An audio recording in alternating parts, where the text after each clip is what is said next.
আসসালামু আলাইকুম। এখন দেখবেন সংবাদ শিরোনাম। ওসমান হাদির মৃত্যুতে দেশজুড়ে বিক্ষোভ সমাবেশ অব্যাহত। জুমার নামাজে ধর্মীয় উপাসনালয়ে দোয়া প্রার্থনার আয়োজন।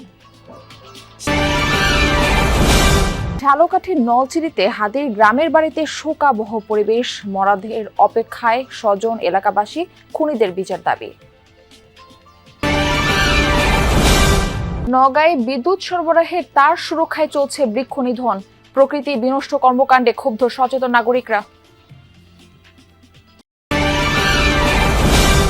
দেশে ফিরতে ট্রাভেল পাসের আবেদন করেছেন তারেক রহমান। নেওয়া হয়েছে পরিবারের সদস্য সহ ৬ জনের বিমানে টিকিট। স্বাগত জানাতে বিএনপির প্রস্তুতি। এতক্ষণ দেখছিলেন সংবাদ শিরোনাম, এখন দেখবেন বিস্তারিত। ইনকলাব মঞ্চের মুখপাত্র ওসমান হাদির মৃত্যুতে সারা দেশে বিক্ষোভ অব্যাহত রয়েছে। সকালে গাজীপুরের চান্দনা চৌরাস্তায় অবস্থান নেন এনসিপির নেতাকর্মীরা। হাদি প্রতিবাদে বিক্ষোভ করেন তারা। এ সময় নেতাকর্মীরা বলেন, ওসমান হাদি ছিলেন ভারতীয় আধিপত্যবাদ বিরোধী লড়াইয়ের অগ্রসৈনিক। তাকে পরিকল্পিতভাবে হত্যা করা হয়েছে। হত্যাকারীদের অবিলম্বে আইনের আওতায় আনার দাবি জানান বিক্ষোভকারীরা। না হলে কঠোর আন্দোলনের হুঁশিয়ারও দেন তারা। নেত্রকোনায় সকালে কেন্দ্রীয় শহীদ মিনার থেকে বিক্ষোভ মিছিল বের করা হয়। এতে অংশ নেন এনসিপি সহ বিভিন্ন রাজনৈতিক দলের নেতাকর্মীরা। প্রেস ক্লাব চত্বরে গিয়ে শেষ হয় মিছিলটি। পরে অনুষ্ঠিত হবে সমাবেশ। হাদির মূল খুনিরা এখনো ধরা না পড়ায় ক্ষোভ জানান বক্তারা। ষষ্ঠ উপদেষ্টার পদত্যাগের দাবি জানান তারা। হত্যাকারীরা আইনের আওতায় না আসা পর্যন্ত রাজপথে থাকার ঘোষণা দেন বিক্ষোভকারীরা। ওসমান হাদির মৃত্যুতে ক্ষোভ ছড়িয়েছে দেশ জুড়ে। রাতেই সারা দেশে বিক্ষোভ মিছিল হয়েছে। চট্টগ্রাম ও বান্দরবানে পুড়িয়ে দেওয়া হয়েছে সাবেক 2 মন্ত্রীর বাড়ি। রাজশাহীতে গুড়িয়ে দেওয়া হয়েছে কার্যক্রম নিষিদ্ধ আওয়ামী লীগের অফিস। দেশের বিভিন্ন স্থানে ছড়িয়ে পড়ে ক্ষোভের অনল। বিক্ষোভকারীরা বলছেন, শহীদ ওসমান হাদির হত্যাকারীদের দ্রুত বিচারের আওতায় আনতে হবে। ওসমান হাদির মৃত্যুর খবর ছড়িয়ে পড়তেই গভীর রাতে রাস্তায় নেমে আসে বিক্ষোভকারীরা। রাজশাহীতে গুড়িয়ে দেওয়া হয়েছে কার্যক্রম নিষিদ্ধ আওয়ামী লীগের মহানগর অফিস। মিছিল করে এনসিপি, ছাত্রদল, শিবির সহ বিভিন্ন রাজনৈতিক দল ও সংগঠনের কর্মীরা।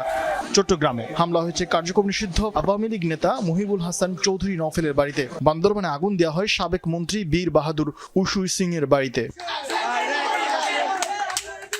ওসমান হাদির মৃত্যুর খবর আসার সাথে সাথে ক্ষোভে উত্তাল হয়ে ওঠে সিলেট। রাতে নগরীর চৌহাট্টা পয়েন্টে জড়ো হয়ে বিক্ষোভ করেন ছাত্র জনতা। পরে সেখান থেকে বিক্ষোভ মিছিলটি নগরীর বিভিন্ন সড়ক প্রদক্ষিণ করে। এ সময় তারা ভারতীয় আধিপত্যবাদ বিরোধী নানা স্লোগান দিতে থাকেন। দ্রুত সময়ের মধ্যে হাদি হত্যার সাথে জড়িত সকলকে গ্রেপ্তারের দাবি জানানো হয়।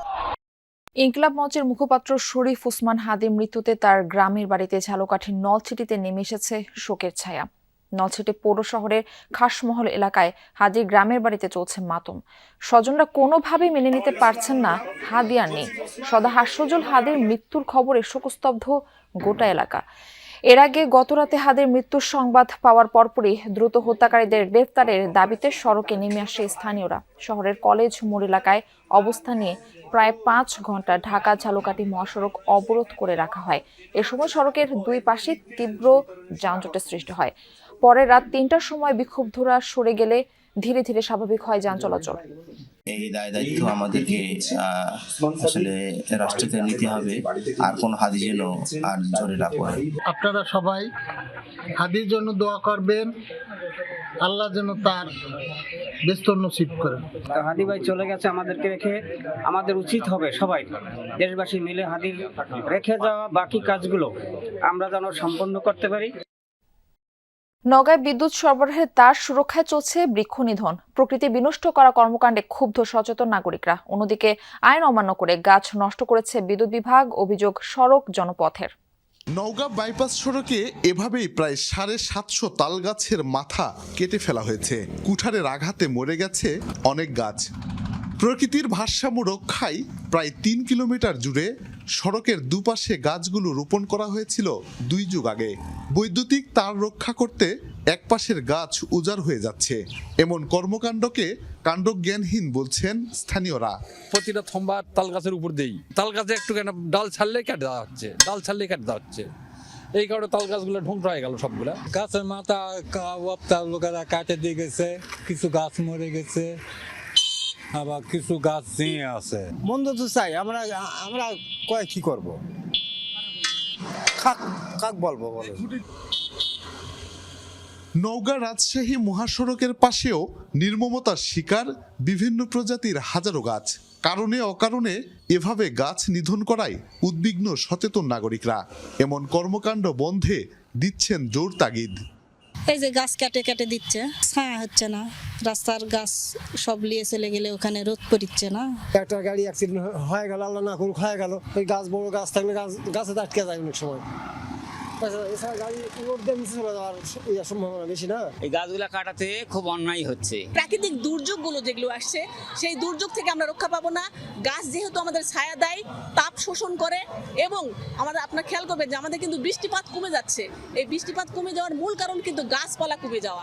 তাহলে দেখেন কতগুলো প্রভাব কিন্তু আমাদের প্রকৃতির উপর পড়ে আসছে। সড়ক ও জনপথ অধিদপ্তরের ভূমি ব্যবস্থাপনা নীতিমালা 2015 অনুযায়ী সড়কের জায়গায় অনুমতি। দেশে ফেরার জন্য ট্রাভেল পাসের আবেদন করেছেন বিএনপির ভারপ্রাপ্ত চেয়ারম্যান তারেক রহমান। নিজ ও স্বজনদের জন্য বিমান বাংলাদেশ এয়ারলাইন্সের 6টি টিকিট কেটেছেন। সবকিছু ঠিক থাকলে 25 ডিসেম্বর বেলা 12টার দিকে পৌঁছাবেন ঢাকার হযরত শাহজালাল আন্তর্জাতিক বিমানবন্দরে।